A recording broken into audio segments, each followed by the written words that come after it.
Selamat sore, Pak Yusak Beno ya, selaku Kepala Pertanahan BPN ATR Kabupaten Sumba Barat Daya. Dan Pak Yusak, baru saya tadi kita melaksanakan RDP tadi bersama dengan Dewan Perwakilan Rakyat Daerah Kabupaten Sumba Barat Daya, dan Pak Yusak hadir selaku narasumber ya. siap. Untuk memberikan berbagai tanggapan yang disampaikan oleh pemerintah daerah Kabupaten Sumba Barat Daya melalui Dewan Perwakilan Rakyat Daerah, dan tentu saja itu berhubungan dengan kepentingan pelaksanaan penyertifikatan tanah-tanah di Kabupaten Sumba Barat Daya, baik itu milik masyarakat maupun itu milik pemerintah dan investor ya. Tadi banyak dibincangkan terkait tentang bagaimana penguatan kepemilikan lahan di daerah-daerah pariwisata dan juga milik masyarakat dan pemerintah, sehingga tidak mengalami tumpang tindih dalam hak kepemilikan.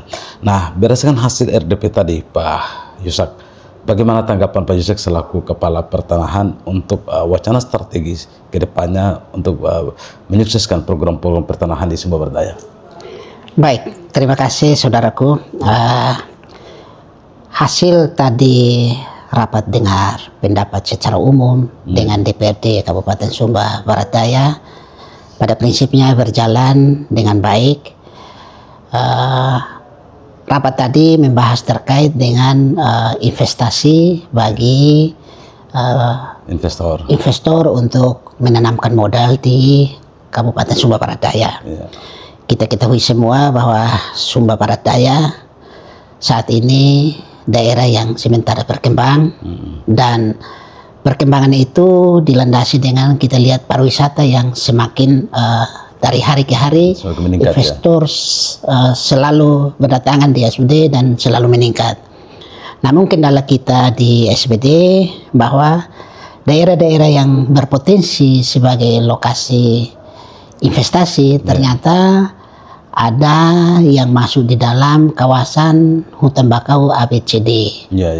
Nah, ini sesuai dengan hasil RDP tadi, kita bersama-sama berjuang bersama pemerintah kabupaten, DPRD, bahkan kami stakeholder terkait dalam hal ini BPN, Dinas PUPR, LHK, mari kita sama-sama berjuang untuk perjuangkan ini. Semoga di dalam review RT/RW Kabupaten Sumba Barat Daya ini sebagai bahan pertimbangan untuk minimal bukan semua lokasi hutan bakau ABCD dikeluarkan dari kawasan hutan, tapi minimal mungkin 100 hektar atau 200 hektar bisa diusulkan untuk dikeluarkan dari kawasan hutan, seperti itu. Jadi baik Pak Yusak, itu salah satu materi RDP tadi ya, yang dilihat dari aspek kepemilikan hutan tadi. Dan tentu saja bahwa banyak tanah-tanah yang sudah tersertifikat dan maupun yang belum sertifikat, yang saat ini juga banyak masyarakat yang kelola ya Pak. Pak Yusak ya. Nah Pak Yusak, kalau melihat daripada hasil RDP tadi bahwa penekanannya adalah bagaimana kepastian hak kepemilikan setiap lahan di wilayah sini, apa komitmen BPN ATR Sumba Barat Daya dalam mewujud nyatakan, Pak? Baik, terima kasih.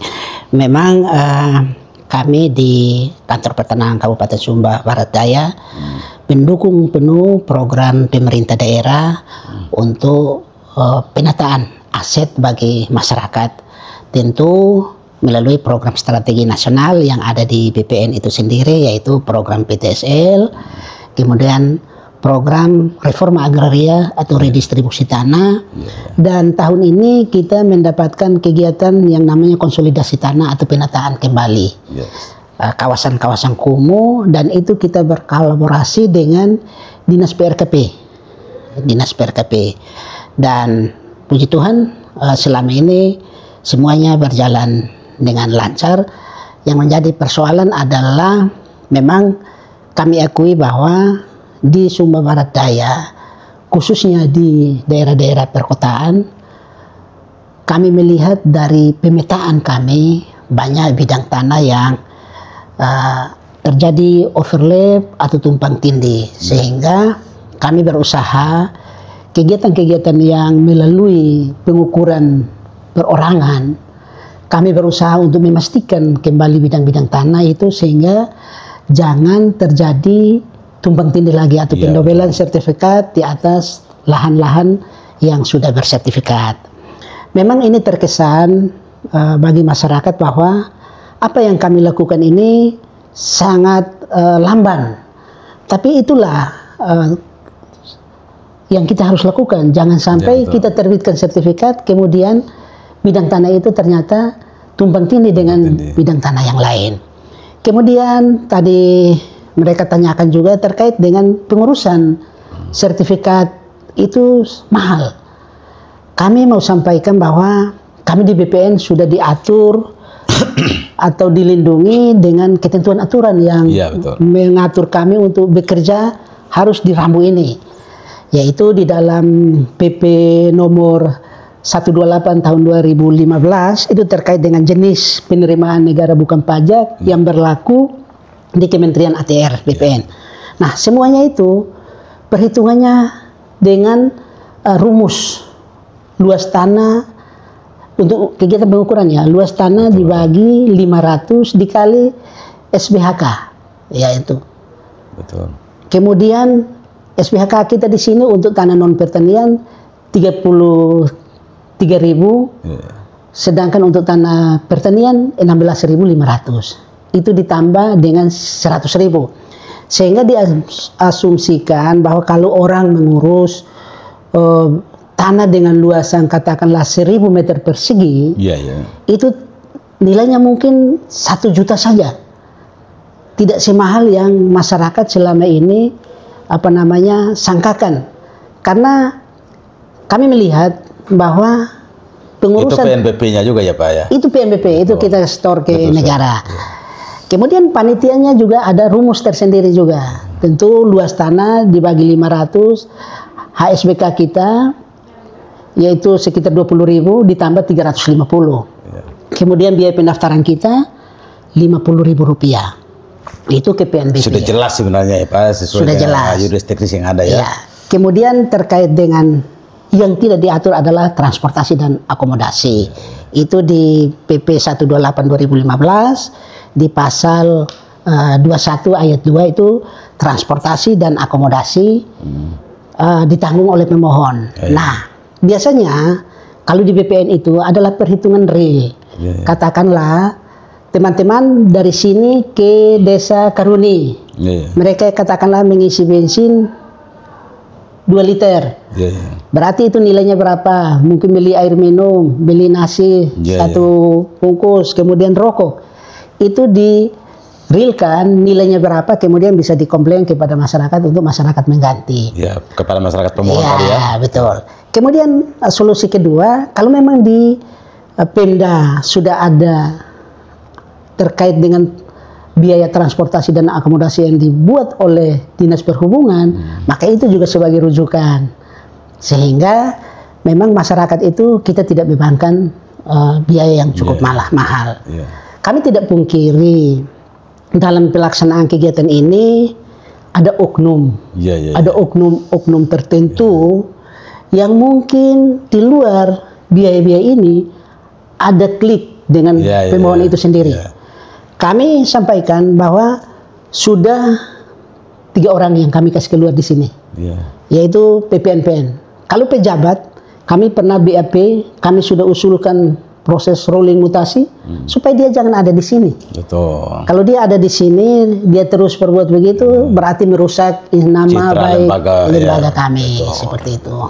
Jadi baik, luar biasa sekali Pak Yusak atas beberapa langkah strategis yang diambil dalam mewujudkan pelayanan di bidang pertanahan di Sumba Barat Daya ini. Nah, Pak Yusak, dari hasil tadi apa yang menjadi harapan Pak Yusak ke depannya dalam kaitan dengan kolaborasi dengan sejumlah pihak terkait, baik itu pemerintah, masyarakat, dan juga tadi juga berhubungan dengan bidang-bidang tanah tertentu, investasi, itu investor. Ini ke depannya seperti apa nih Pak? Baik, memang syarat-syarat dalam pemberian hak itu sudah jelas diatur dalam Peraturan Menteri Agraria nomor 18 tahun 2021, yaitu terkait dengan tata cara penetapan hak pengelolaan dan hak atas tanah. Nah, di dalam situ sudah diuraikan syarat-syarat yang harus dipenuhi oleh masyarakat maupun pemohon, badan hukum yang akan berinvestasi. Betul. Tentu selain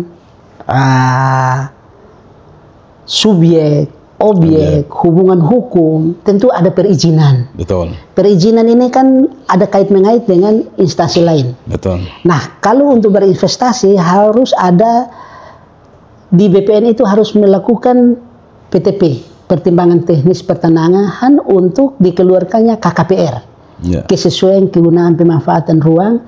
Tentu itu mempedomani tata ruang yang ada di wilayah ini.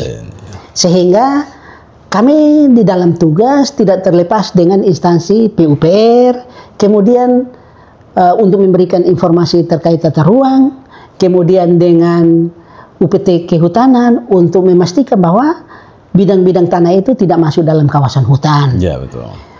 Dan juga perizinan-perizinan lain, OSS. Ini juga nanti dikeluarkan oleh Dinas Pelayanan Satu Pintu.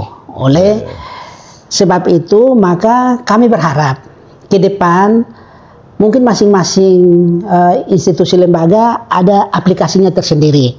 Tapi kami berharap ada sinkronisasi di dalam aplikasi ini sehingga tidak ada keterhambatan kepada masyarakat dalam rangka berinvestasi. Kami juga sadar dalam pelayanan kami mungkin jangka waktu itu tidak sesuai dengan yang diharapkan oleh masyarakat. Namun hal ini kami temui banyak masyarakat yang ketika mengurus tanah mengkuasakan kepada pihak lain.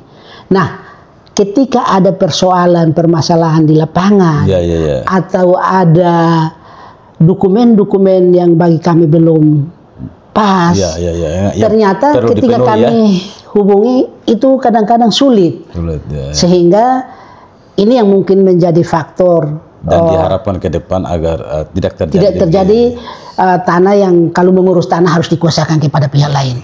Karena betul dikuasakan tapi kan dia tidak mampu mengambil keputusan. Betul. Pemilik tanah yang bisa mengambil keputusan. Sehingga kami berharap ke depan juga kalau bisa masyarakat mengurus tanahnya sendiri-sendiri. Ya, jangan melalui jasa pihak ketiga. Itu yang kita harapkan tidak boleh terjadi di sini sehingga betul-betul apa yang kita layani kepada masyarakat menyentuh dan berguna, bermanfaat, teristimewa bagi badan-badan hukum yang mau berinvestasi di Kabupaten Sumba Barat Daya. Kami juga menyampaikan lagi terkait dengan regulasi, ada aturan baru terkait kewenangan pengukuran dan kewenangan pemberian hak yang berlaku di BPN, yaitu dengan terbitnya Permen nomor 5 tahun 2025 terkait pelimpahan kewenangan pemberian hak dan pengukuran untuk pemberian hak bagi badan hukum. Kita di tingkat kabupaten semuanya sudah tidak ada, kecuali ada perubahan hak yang skalanya juga kecil, luasan maksimal 600 meter persegi. Lebih dari itu, semuanya harus dikirim ke provinsi. Nah, ketika kami membaca aturan itu, regulasinya mengatur bahwa untuk Provinsi Nusa Tenggara Timur, luasan di atas 0 sampai 25 hektar itu kewenangan provinsi. Berarti jika semua dokumen itu dinyatakan lengkap, kemudian kita mengukur, kemudian sidang panitia A, setelah itu kita akan kirim dokumen ini ke provinsi. Untuk provinsi yang punya kewenangan mengeluarkan surat keputusan. Sedangkan kalau lebih dari itu kewenangan pusat. Sehingga ini kami tentu akan mensosialisasikan terus-menerus kepada para PPAT, para investor yang mau berinvestasi supaya memang betul-betul sudah memastikan bahwa dokumen yang mereka lengkapi adalah dokumen-dokumen yang sudah memenuhi syarat untuk proses suatu hak. Jadi begitu ya. Jadi memang diharapkan kepada seluruh masyarakat Sumba Barat Daya ini yang akan berhubungan di bidang pertanahan untuk kepemilikan hak, lalu kemudian investasi, benar-benar memahami yuridis teknis yang ada ya. Betul, ya. Sehingga kemudian ini ketika memperbincangkan terkait tentang hak kepemilikan atau mewujud nyatakan layanan daripada hak tadi yang dimintakan oleh pemohon kepada pihak pertanahan itu benar-benar itu dapat dipahami dengan baik sehingga tidak ada kesalahpahaman antara baik itu BPN ATR selaku pihak pemegang kuasa layanan untuk bidang pertanahan dan masyarakat sebagai pemohon yang menerima layanan ya. Baik itu para investor, masyarakat biasa maupun kepada pemerintah. Ya, Pak Yusak ya. Baik Pak Yusak. Apa ada yang ingin mau disampaikan Pak terkait tentang kedepannya agar program PTSL di Sumba Barat Daya itu dapat terlaksana dengan baik? Baik. Untuk masyarakat Kabupaten Sumba Barat Daya, harapan kami dengan adanya program pemerintah melalui program strategi nasional yaitu kegiatan PTSL, kegiatan redistribusi tanah, dan kegiatan-kegiatan lintas sektor lainnya, agar memanfaatkan kesempatan ini supaya bisa mengikuti kegiatan ini. Kegiatan pendaftaran tanah sistematis lengkap, artinya semua bidang tanah di satu desa yang terkena kegiatan PTSL itu, semua akan diambil, didata, diukur, dipetakan. Yang bersertifikat adalah bidang-bidang tanah yang memang tidak ada persoalan dan permasalahan. Tapi yang ada persoalan permasalahan berarti kita pending untuk diselesaikan. Kemudian kami juga mengharapkan untuk badan-badan hukum keagamaan agar juga memakai kesempatan ini supaya bisa mensertifikatkan tanah gereja, masjid, atau pura di lokasi itu sehingga rumah-rumah ibadah ya. Rumah-rumah ibadat ini sudah bersertifikat. Kemudian juga instansi pemerintah juga manfaatkan kesempatan ini karena PTSL itu bukan hanya kepada masyarakat, tapi badan hukum sosial keagamaan, pemerintah baik itu pemerintah desa, kabupaten, provinsi dan pusat juga menjadi subjek dari kegiatan PTSL itu, termasuk redistribusi tanah. Termasuk redistribusi tanah juga sama. Tanah-tanah aset pemerintah, desa, kabupaten, dan badan hukum keagamaan itu juga. Hanya di dalam redis itu ada pengecualian. Karena itu khususnya bagi tanah-tanah pertanian, sehingga biasanya ada batasan. Kalau yang memohon itu adalah pegawai negeri, maka dia minimal golongan 3 ke bawah, 3A ke bawah. Tapi kalau golongan 3A ke atas tidak boleh ikut itu, karena dianggap mampu. Kemudian di TNI Polri juga begitu, yang pangkatnya sersan itu boleh, tapi sudah perwira tidak boleh, seperti itu. Jadi baik, ada banyak sekali ya kemudahan-kemudahan yang diberikan kepada masyarakat kita ya, yang kalau saya lihat di wilayah kita di Sumba, khususnya di Sumba Barat Daya dan beberapa kabupaten di sini itu layanan ini cukup bagus dan sangat-sangat bermanfaat bagi masyarakat kita. Dan ini memang harus dimanfaatkan ya. Ruang ini harus dimanfaatkan untuk melegalkan hak kepemilikan atas tanah di wilayah ya kepada masyarakat, terutama kepada masyarakat kita nih Pak Yusak ya.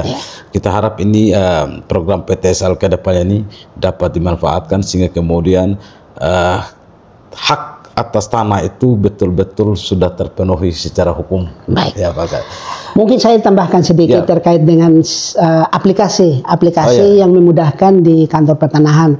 Karena sekarang sudah ada aplikasi Sentuh Tanahku. Nah, di dalam aplikasi Sentuh Tanahku tinggal teman-teman browsing dia di Play Store, kemudian download, kemudian daftar akun masing-masing, kemudian bisa melihat di situ terkait dengan persyaratan, biaya, waktu, itu bisa didaftar segala macam mandiri, tertera di dalam aplikasi itu ya. Dan kalau tanah yang sudah bersertifikat, katakanlah punya Pak, nomor haknya berapa, tinggal di browsing di situ, dia akan muncul sendiri, sehingga tidak ada informasi-informasi yang tertutup, tapi ada keterbukaan informasi untuk bisa diakses oleh semua orang. Kemudian ada juga aplikasi Bumi. Itu juga terkait pemetaan bidang tanah. Pemetaan bidang tanah itu juga teman-teman bisa akses untuk melihat. Mungkin saya mau beli bidang tanah ini, tapi ternyata bidang tanah ini dalam pemetaannya ternyata ada tumpang tindih. Maka kita harus cari informasi yang lebih baik. Kalau kita mengetahui itu seperti apa ya? Tumpang tindihnya kalau dalam aplikasi itu, apa ada kode tertentu? Ada kode tertentu, pasti ada bidang tanah kelihatan tidak terpetakan dengan baik, tidak tertata dengan baik. Seperti itu. Kalau memang dia sudah ada hak atau minimal nomor identifikasi bidang tanah, maka semuanya akan terlihat bahwa bidang tanah ini sudah pernah diukur, sudah pernah dipetakan, seperti itu. Baik, Pak Yusuf, luar biasa sekali ya. Jadi berbagai kemudahan informasi dan sarana informasi yang dapat digunakan masyarakat untuk mengakses informasi terkait tentang pertanahan itu sendiri ya Pak Yusuf ya. Baik, luar biasa. Dan Pak Yusak, mungkin itu saja yang Bapak Yusak sampaikan pada kesempatan kali ini. Terima kasih. Baik, terima kasih. Dan saudara pendengar RRI dimanapun Anda berada, itu tadi bincang-bincang singkat saya bersama dengan Kepala Pertanahan BPN ATR Kabupaten Sumba Barat Daya yang menyampaikan terkait tentang bagaimana hasil RDP tadi bersama dengan DPRD Kabupaten Sumba Barat Daya. Dan tadi itu cukup banyak hal yang sudah dibincangkan di DPRD, dan ini kita menjadi harapan ke depan untuk pembenahan hak atas tanah di Sumba Barat Daya dan peningkatan ekonomi masyarakat tentu saja berkaitan langsung dan sangat potensial ke sana, sangat strategis jika kepemilikan tanah di Sumba Barat Daya itu sangat stabil ya Pak Yusuf ya. Dan kita harapkan apa yang sudah dibincangkan tadi dan yang disampaikan melalui siaran RRI ini dapat Anda manfaatkan untuk kemudian dapat memudahkan informasi-informasi terkait tentang bagaimana Anda memproses hak kepemilikan tanah melalui penyertifikan tanah, baik itu program PTSL, reforma agraria, dan maupun Anda memohon secara pribadi untuk menyertifikatkan tanah demi mendapatkan legal hukumnya hak atas tanah di yang Bapak Ibu miliki. Demikian Pak Yusak, terima kasih. Terima kasih banyak. Saya Jirlende bersama dengan narasumber saya mohon pamit dari hadapan Anda. Terima kasih. Baik. RRI Digital dengan tampilan baru, berbagai konten kolaborasi dari berbagai program nasional, termasuk siaran visual langsung, siaran radio langsung, daftar putar musik, podcast, berita video, dan berbagai fitur interaksi pengguna dalam permainan. Berbagai konten menarik seperti suka, komentar, dan berbagi, serta obrolan langsung dengan penyiar dan pengguna.